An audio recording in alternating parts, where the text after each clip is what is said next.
Good morning 8th class. हम लोग chapter 6 पढ़ रहे हैं, कंबशन एंड फ्लेम, जिसमें हमने कंबशन पढ़ा और फ्लेम पढ़ा। उसके बाद हमारा टॉपिक था फ्यूल्स। टाइप्स ऑफ फ्यूल्स के बारे में हमने पढ़ा। फ्यूल क्या चीज़ है? वो मटेरियल जिसे बर्न करने पर बहुत सारी हीट निकलती है और कभी कभी फ्लेम भी निकलती है, तो वो कहलाता है फ्यूल। जिसमें हमने सॉलिड फ्यूल पढ़े, वुड, कोल, चारकोल, और लिक्विड फ्यूल पढ़े, केरोसिन, पेट्रोल, डीजल एक्सेट्रा, और गैसियस फ्यूल में CNG, LPG, biogas, hydrogen gas. आज हम पढ़ेंगे, और हमने ये भी पढ़ा था कि solid fuel, liquid fuel, gaseous fuel के बाद उसकी कैरेक्टरिस्टिक्स जो हैं उसको हम आज पढ़ेंगे। एक गुड फ्यूल की कैरेक्टरिस्टिक्स क्या हैं? The main characteristics of a good fuel are it readily available। सबसे पहले ये हमें आसानी से मिल जाए। It's cheap हो, सस्ता पड़े। Is easy to store and transport, उसे एक जगह से दूसरी जगह ले जाने में आसानी हो। Burn at a moderate rate, और बहुत easily और smoothly burn हो जाए। Produce a large amount of heat, और फ्यूल क्यों हम यूज़ करते हैं? हीट प्रोड्यूस करने के लिए। तो ऐसा फ्यूल जो बहुत लार्ज अमाउंट में हीट प्रोड्यूस करे। Does not leave behind any undesirable substances, यानी कि अनडिज़ायरेबल सब्सटेंसेस जो रिलीज ना करे, जैसे कि ऐश और smoke. Does not cause pollution, तो ना स्मोक होगा और ना ऐश होगी, तो पॉल्यूशन भी कंट्रोल रहेगा। तो ये है कैरेक्टरिस्टिक्स ऑफ आइडियल फ्यूल या गुड फ्यूल। इसके बाद है calorific value of a fuel. तो कौन कौन से फ्यूल की क्या कैलोरीफिक वैल्यू होती है? The calorific value of a fuel is amount of heat energy produce on complete combustion of 1 kg of fuel. कोई सा भी फ्यूल, 1 kg फ्यूल, उसको हम जब जलाते हैं, बर्न करते हैं, तो उसमें कितनी अमाउंट ऑफ एनर्जी या अमाउंट ऑफ हीट प्रोड्यूस होती है। जैसे कि काउ डंग केक, तो 6000 to 8000 कैलोरीज या किलो जूल। वुड में 17,000 to 22,000, कोल में 25,000 to 33,000, पेट्रोल में 45,000, kerosene 45,000, diesel 45,000, methane 50,000, CNG 50,000, LPG 55,000, biogas 35,000 to 40,000, and hydrogen 1,50,000। तो hydrogen gas has the highest calorific value among all the fuels. तो जितना भी सबसे ज़्यादा जो फ्यूल जो एनर्जी रिलीज़ करता है, जो हीट रिलीज़ करता है, वो है हाइड्रोजन गैस। नेक्स्ट है harmful effect on environment due to burning of fuel. जब हम किसी फ्यूल को बर्न करते हैं तो कौन कौन से हार्मफुल इफेक्ट्स होते हैं एनवायरनमेंट पर? Fuels like wood, coal, petroleum release unburned carbon particles which cause respiratory disease like asthma।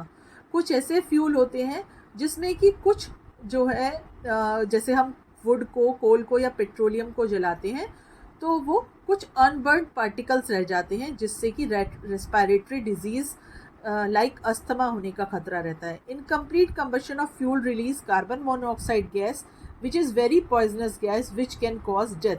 और जो फ्यूल्स इनकम्प्लीट कंबशन शो करते हैं, उनसे carbon dioxide gas, carbon monoxide gas release होती है, जो कि बहुत पॉइजनस गैस है, और ये क्या करती है? सफोकेशन के साथ ये डेथ तक कॉज करती है।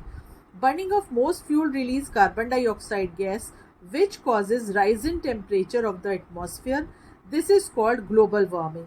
जो कि fuel carbon dioxide gas produce करते हैं, और वो बहुत ज़्यादा जब प्रोड्यूस करते हैं तो एटमॉस्फेयर में उसकी वजह से ग्लोबल वार्मिंग का कॉज बनता है। ग्लोबल वार्मिंग क्या चीज़ है? The rise in the average temperature of the earth atmosphere. जब एवरेज टेम्परेचर से जो टेम्परेचर है ज़्यादा बढ़ जाता है, तो वो कहलाती है ग्लोबल वार्मिंग। और ग्लोबल वार्मिंग की वजह से जो पोलर आइस हैं वो तक मेल्ट हो जाती हैं, और सी लेवल उसका अप हो जाता है, और फ्लड आने का भी कोस्टल एरिया में खतरा रहता है ग्लोबल वार्मिंग के कारण। Burning of coal and petroleum release oxides of sulphur and nitrogen which dissolve in rain water and forms acid rain.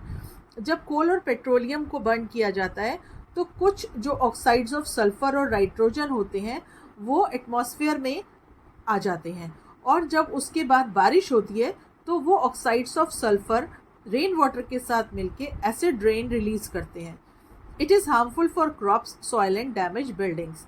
जो एसिड रेन है उसकी वजह से फील्ड जो हैं वो क्रॉप्स जल जाती हैं।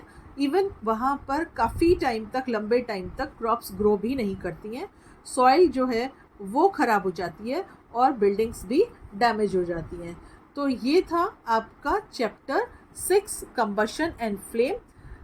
तो यहाँ पर हमारा चैप्टर ख़त्म होता है, इसका एक्सप्लेनेशन ख़त्म होता है। इसके साथ साथ हम इनकी एक्सरसाइजेस भी कर लेते हैं। Which of the following is an example of spontaneous combustion? Burning of white phosphorus in air. Which of the following is not given out during complete combustion? Carbon monoxide. A combustion substance does not burn in the absence of oxygen.